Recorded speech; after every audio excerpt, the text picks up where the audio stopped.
Les whales se positionnent en short pour se préparer à acheter en dessous des 60 000 $. C'est ce qu'on va voir sur Bitcoin. Accrochez-vous. Donc c'est parti, on commence dès maintenant sur CoinGlass. On peut voir qu'il y a des whales qui sont placés là à 68 000. Il y a une whale qui rentre agressivement là, qui a positionné un ordre depuis 8 heures et qui attend d'être fill. Donc il attend que son ordre soit rempli. Et qu'est-ce qu'on voit en dessous? On voit pas grand-chose à moins que justement ça soit la même whale qui soit positionnée à 64 000 $. Parce que là, c'est un long court terme. Donc un long en futur, donc qui est plutôt spéculatif, pas pour rentrer en spot. Donc tout ça reste du court terme. Et ce qui est plutôt intéressant, c'est ce qu'on avait vu dans la dernière vidéo. La whale aux 60 000, 55 000 et 50 000 $ est toujours là. Elle a toujours son ordre en attente. Et en plus, depuis 10 jours, depuis 11 jours, depuis 6 jours, il y a des whales qui ont suivi le mouvement et qui ont mis des ordres de spot en achat. Donc là, si jamais on devait descendre en dessous des 60 000 $, je pense que ça ferait une cascade de liquidité et on irait fill toutes les whales. Sinon, en court terme, qu'est-ce qui se passe? BTC a vraiment chuté à 60 000 $, on a rebondi, on a respiré et là, ça y est, on commence à ranger. Maintenant, la question qu'il faut se poser, c'est est-ce que là, on repart, on redescend tout de suite en dessous de 60 000 $ ou est-ce qu'on va commencer à faire un range, voire respirer, voire même pumper légèrement? C'est assez intéressant parce que les whales se sont déjà positionnés. Quand on descend, parce que les 15 millions, c'est plutôt des grosses whales. Quand on descend à 5 millions, là, ça commence à être assez intéressant. On a plus de données. On voit forcément la grosse whale là, qui prend beaucoup de place ici à 68 000 $. Mais sinon, quand on regarde court terme, on voit que globalement, les whales attendent un long, globalement ici. On peut voir beaucoup de longs posés jusqu'à 64 000 $. Et ensuite, là, on a une grosse poche de liquidité à 74 000 $. Ça correspond également à une whale qui est positionnée juste ici, 72 500, ok, c'est légèrement au-dessus, donc pourquoi pas. En tout cas, on pourrait facilement aller à 75 000 $ ici. Et par contre, au-dessus là de 77 000 $ pour l'instant, il n'y a plus rien. Il n'y a plus rien. Mais attention, parce que ça reste un titre d'indicateur, les liquidités, parce qu'une fois qu'on va dans une zone, après, il va y avoir un rééquilibrage des liquidités. Donc, soit ça va continuer de s'ajouter au-dessus et donc ça va faire un effet boule de neige, ou soit ça va complètement disparaître et ça va juste aller au sud. Tu vois. Ça dépend. Il faut faire attention aux liquidités. C'est une image, une photo à un instant T et il faut aller revérifier une fois qu'on a atteint une certaine zone de la liquidité.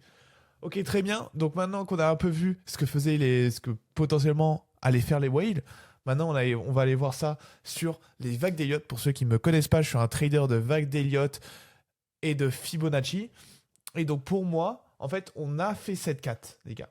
La 4 est posée juste ici, à 71 300. Qu'est-ce que ça veut dire? Une 4, c'est-à-dire qu'il y a une dernière vague baissière, donc une 5, qui est en cours. Elle est en cours. Est-ce qu'elle est finie? Elle peut être finie. En tout cas, les niveaux minimums ont été atteints. C'est-à-dire qu'on peut finir maintenant, on peut dump. Est-ce qu'on devrait dump?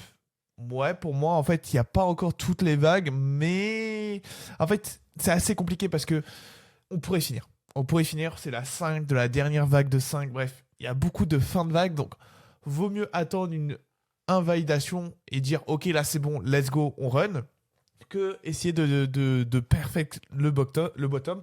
En tout cas, pour moi, si jamais on dépasse les 68 500, là clairement, on va faire cette dernière vague de 4, donc la grande 4 d'un grand mouvement, avant de dump, et c'est là qu'on peut voir un nouveau bottom. Justement, c'est cette dernière vague de 5 qui va pouvoir nous amener peut-être à 50 000, 40 000, 30 000, on verra. Pour l'instant, on n'y est pas encore. Il faut d'abord faire la vague de 4. Et donc, c'est intéressant parce que comment on pourrait estimer la hauteur de cette vague de 4? On a fait une toute petite vague de 2. Donc statistiquement, on devrait faire une grande 4. Ça reste que des stats, c'est-à-dire qu'on n'est pas forcément obligé de le faire, mais statistiquement parlant, on est plus attiré dans cette zone-là. Et moi, j'aime bien parce que qu'est-ce qu'on a en haut? On a un gap. Alors, un gap peut être comblé. Il y a de fortes chances qu'il soit comblé dans les jours après son ouverture. Moi, j'y crois pas trop, je vous avoue.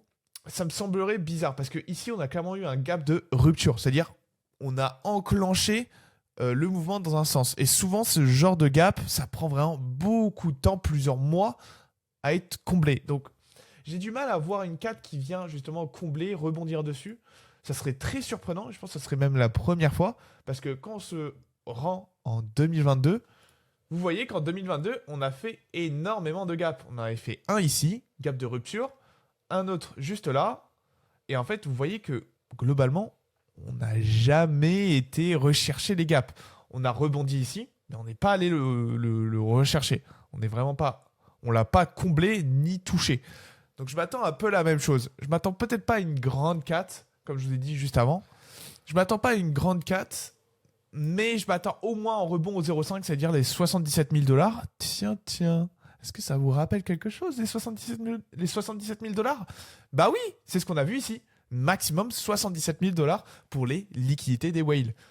Donc il y a un très bon match, mais je ferai quand même attention parce que à partir de 75 000 $, les liquidités diminuent fortement. Et après, je vous avoue, il faudra attendre. Lorsqu'on atteindra la zone des 73 700, là, il va y avoir un reset des liquidités. Il va falloir voir si ça a bougé ou pas. En fonction de comment ça a bougé, ben, on verra si on peut aller à 80 000 ou quoi.